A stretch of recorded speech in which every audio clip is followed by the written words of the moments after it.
بلکہ بڑھ جائے، جو گھروں میں ہو وہ بھی آ جائیں۔ حسین کے جلوس پر حملہ، حسین کی عزاداری پر حملہ، پوری دنیا نے گواہی دی کہ نہیں دی؟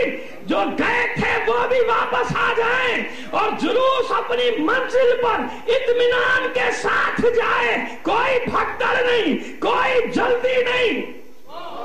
دشمن میڈیا بھی بالآخر کہہ اٹھے کہ ایسے ثابت قدم نہیں دیکھے، ایسے استقامت والے نہیں دیکھے، ان کے جلوس کو دیکھ کے لگتا ہی نہیں کہ اتنے بڑے بڑے دھماکے ہوئے۔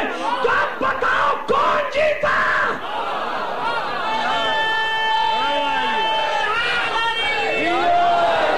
لبیک یا حسین، لبیک یا حسین، لبیک یا حسین، لبیک یا حسین، لبیک یا حسین۔ جیت اور فتح و شکست کا معیار یہ ہے۔ زندہ باد، زندہ باد، زندہ باد، مردہ باد، مردہ باد۔ فتح و شکست کے معیار کو لاشوں میں تلاش نہ کرو، فتح و شکست کے معیار کو ادھر تلاش کرو کہ جلوس کم ہوئے یا زیادہ، مجلسیں کم ہوئی یا زیادہ۔ ارے یہ شہداء ایک اور ایونٹ دے کے چلے گئے، اب ان شہداء کی مجلسیں۔ یہ ہے نظریے کی فتح۔ اس انصاف سے بتاؤ، جب سے دہشت گردی شروع ہوئی مجلسیں بڑھی یا گھٹی؟ جلوس گھٹے یا بڑھے؟ ارے احتجاجی ریلیاں اٹھی کہ نہیں؟ تو ریلیوں میں کوئی آٹا نہیں مانگ رہا تھا، کوئی شکر نہیں مانگ رہا تھا، کوئی دنیا نہیں مانگ رہا تھا، بلکہ یہ جانیں لٹانے والوں کے جلوس تھے جو کہہ رہے تھے لبیک یا حسین، حسین تو نے پکارا ہے، ہم حاضر ہیں۔ لبیک یا حسین، لبیک یا حسین، لبیک یا حسین، لبیک یا حسین، لبیک یا حسین۔ دیکھ لیا زمانے نے، دیکھ لیا، یہ وہی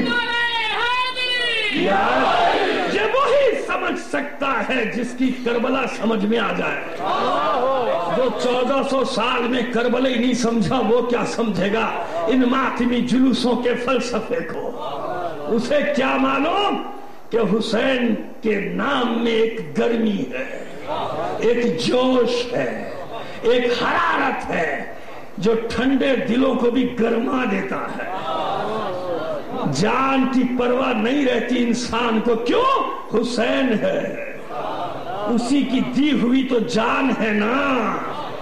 کس سے مانگا ہے تمہاری ماں نے تمہیں؟ ذرا بتا تو دو مجھے۔ کوئی علی اکبر کا صدقہ مانگتی ہے، کوئی علی اصغر کا صدقہ مانگتی ہے، کوئی سکینہ کا صدقہ مانگتی ہے، تو دیا ہوا سب مولا ہی کا ہے کہ نہیں؟ روزگار اس سے مانگو، نوکری اس سے مانگو، اولاد اس سے مانگو، اور کون دے رہا ہے؟ کائنات میں انہی کا صدقہ سب کھا رہے ہیں کہ نہیں؟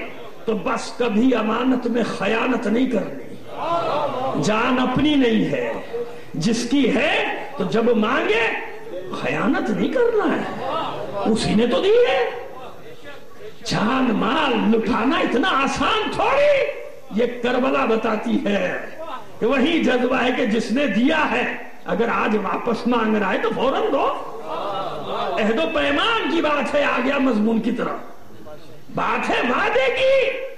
کچھ وعدہ ہوا ہے اہل بیت کے درمیان اور ہمارے درمیان، کچھ عہد و پیمان، کچھ قول و قرار ہوئے ہیں علی اور شیعیان علی کے درمیان، کچھ عہد و پیمان ہوئے حسین اور حسینیوں کے درمیان، وعدے ہوئے ہیں۔ اسی کا تو جواب ہے آج تک جو اس طرح جان لٹاتے ہیں نا اپنی حسین کے نام پہ، استغاثہ حسینی کا جواب دے رہے ہیں۔ حسین نے جو استغاثہ بلند کیا تھا نا، قیامت تک کے لیے بلند کیا تھا، حل من ناصر ینصرنا، حل من مغیث یغیثنا، ہے کوئی جو ہماری مدد کرے، آل رسول کی نصرت کرے؟ قیامت تک یہ جواب دے رہے ہیں اپنی جانوں کے نذرانے دے کے، حسین ہم حاضر ہیں۔ یعنی جب ہم کہتے ہیں ایک منٹ مجھے جملہ پورا کرنے دو میرے بیٹے، میرے بچوں، ایک جملہ پورا کرنے دو، پھر نعرے خوب لگانا۔ یعنی جب ہم جلوس اعزاء میں جاتے ہیں اور زیارت وارثہ میں یہ جملے ادا کرتے ہیں، یا لیتنا کننا معکم فنفوز فوزا عظیما، اے کاش کربلا والو ہم کربلا میں تمہارے ساتھ ہوتے، اس عظیم درجے پر فائز ہو جاتے۔ آج اپنی جانیں لٹا کے ثابت کر رہے ہیں کہ ہمارا عہد جھوٹا نہیں۔ جب حسین بلائے گا لبیک کہتے ہوئے آگے بڑھیں گے، لبیک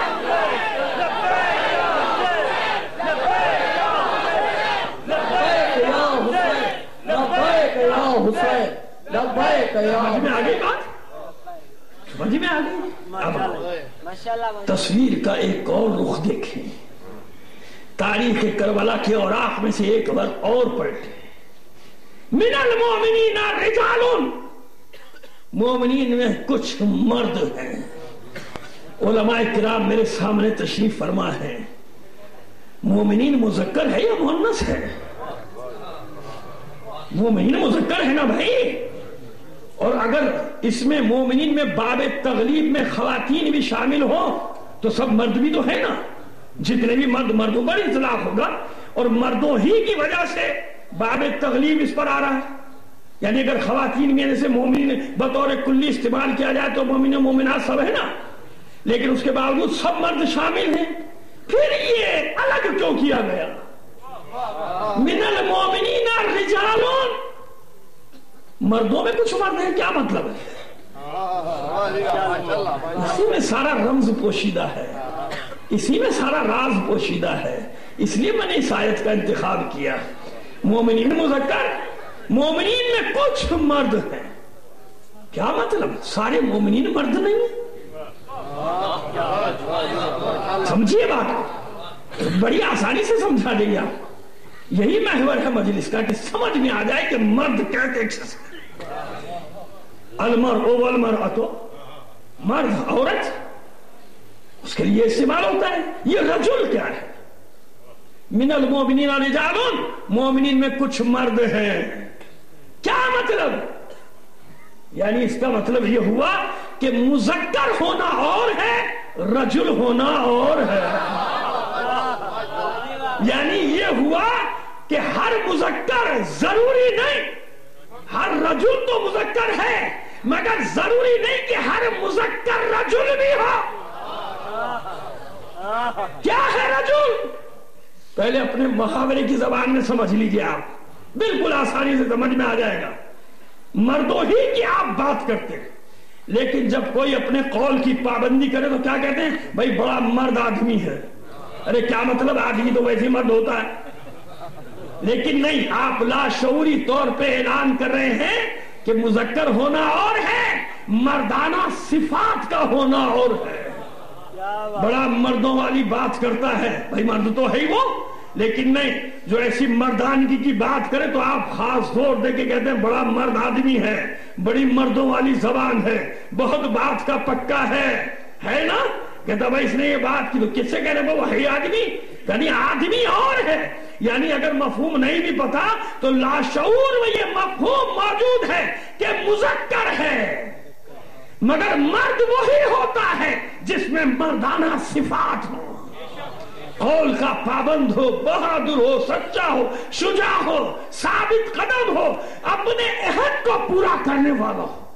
عہد کو، یہ تو محاورے کی زبان سے بھی سمجھ میں آ گیا نا کہ ہر مذکر مرد نہیں ہوتا، مذکر ضرور ہے مگر کہتے ہیں بہت مرد ہے بھائی، بڑی مردوں والی زبان ہے، بڑا بات کا پکا ہے۔ کیا مطلب؟ وہ ہے تو مرد تو ہے، لیکن نہیں، آپ جانتے کہ جب کہہ رہے ہیں بہت مردوں والی زبان ہے، مردوں والی بات ہے، اس میں بھائی بڑی مردوں کی زبان استعمال کا مطلب کیا ہوا؟